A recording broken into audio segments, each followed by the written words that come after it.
Uncle Scrooge McDuck was so miserly that even the harshest winters couldn't make him part with his precious money. He flatly refused to spend a single penny on coal or oil to heat his sprawling, drafty mansion. Why, in my day, we didn't need fancy heaters. We just wore an extra pair of socks. He muttered to himself whenever tempted by the thought. So as winter's icy grip tightened, Scrooge bundled himself up in an assortment of scarves, shawls, blankets, and even old newspapers for extra insulation. Despite his efforts, the cold crept in like an unwelcome guest, and no matter how many layers he wore, he still shivered. One bitterly cold evening, Scrooge sat hunched over his desk in his study, tallying his riches by the dim glow of a single candle because he wouldn't dare waste money on brighter lighting. His beak quivered as he counted, partly from excitement over his growing wealth and partly from the bone-chilling cold. Suddenly, a loud and sharp rat-a-tat broke through the stillness, startling him so much that he nearly dropped his quill. "I hope it isn't carol singers," Scrooge grumbled under his breath, his beak twitching with irritation. "They won't get a single coin from me." Slowly, he rose from his chair, wrapped himself in yet another shawl, and shuffled to the door. Interrupting an honest evening of counting money, he muttered angrily, reaching for the handle. With a forceful yank, he opened the door, letting in a biting gust of wintry air that made him shudder from head to tail. Feathers. On the doorstep stood 3 figures, bundled up in thick coats and scarves, their faces mostly hidden by bushy black beards and whiskers. "What do you want?" growled Scrooge, narrowing his eyes at the strangers. "We're from BB Central Heating Company," they said in unison, their voices surprisingly cheerful. "We've come to sell you our super central heating system." Scrooge's eyes narrowed further. "Go away. I can't afford central heating," he snapped. "But it's very cheap," said the first figure, leaning forward as though sharing a juicy secret. "Ever so cheap," chimed in the second, nodding eagerly. "And it will warm you right through," added the third with a grin that seemed suspiciously wide. Scrooge paused. His natural suspicion was warring with his miserly curiosity. "How cheap?" he finally asked, his voice dripping with skepticism. £5, declared the first stranger confidently. £5. Scrooge thought to himself, his beak twitching. "That is cheap. But why pay £5 when I might get it for less?" He straightened up and folded his arms. "I'll give you £4, he countered, flashing a crafty smirk. The strangers exchanged quick glances. Then the first one said, "Done," without hesitation. Scrooge hurried back into his study, opened his trusty piggy bank, and counted out for coins with a mix of triumph and reluctance. He handed the money to the strangers, but not without eyeing them suspiciously. "Where are all your pipes, nuts, and bolts?" he demanded, scanning the darkness behind them. Double quotes, "Our central heating system doesn't need them," said the first stranger with a chuckle. "Here it is," said the second, producing a thermos flask and handing it to Scrooge with a flourish. Scrooge stared at the flask in disbelief, his feathers practically bristling. "What's this supposed to be?" he screeched. "Hot, tasty soup," cackled the second stranger. "Just drink it, and you'll be warm right through, like we promised.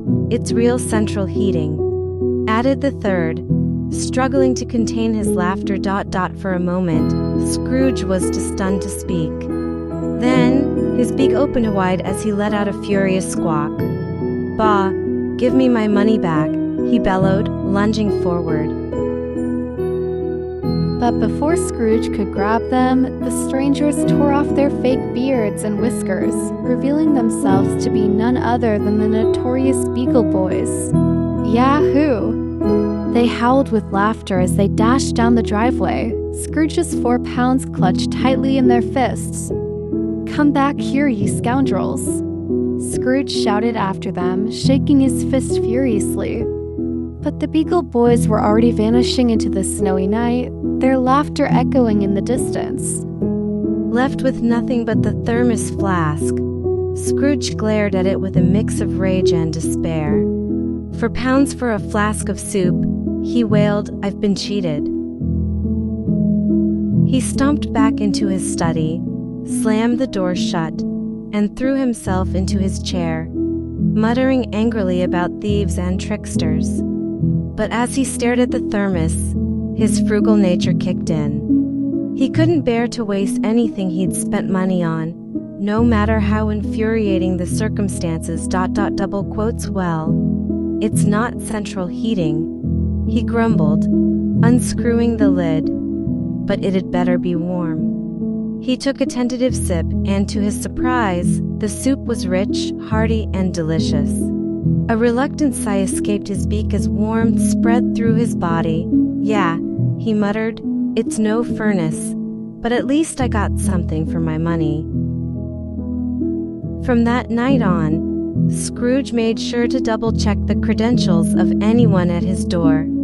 And you can be certain that the mean old miser won't be tricked that way again, though he might still occasionally enjoy a flask of hot soup on a cold winter's night. Scrooge slowly began to forget the events that had happened that day. Scrooge made it an experience and lesson for the future not to easily trust strangers. There are many evil people outside that we cannot predict. Scrooge felt his mind and heart were at peace again while enjoying a cup of soup and enjoying the snow outside the house, which was so thick.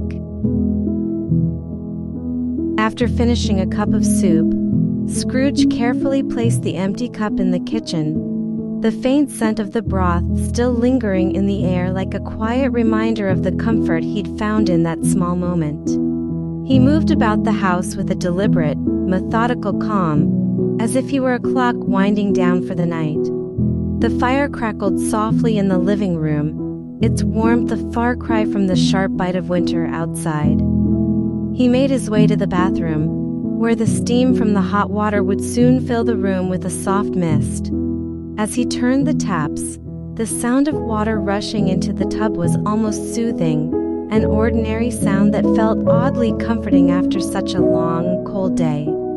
Scrooge stepped into the shower, letting the water pour over him, easing away the tension in his shoulders. For the first time in a long while, he allowed himself to relax, to let go of the weight of the world that seemed to always rest on his chest. The heat of the water enveloped him, the droplets sliding down his skin as if washing away more than just the grime of the day. When the shower ended, Scrooge dried off with a thick towel, the soft fabric against his skin feeling oddly like a luxury. He dressed in his nightclothes, the familiar routine a quiet comfort. As he walked back to his bedroom, he glanced at the small window, where snowflakes were falling gently, one by one, to the ground. The world outside was still, peaceful, as if the night itself had paused to rest. He climbed into bed, the sheets cool at first but soon warming with his body heat. Scrooge turned off the bedside lamp, the room bathed in soft darkness.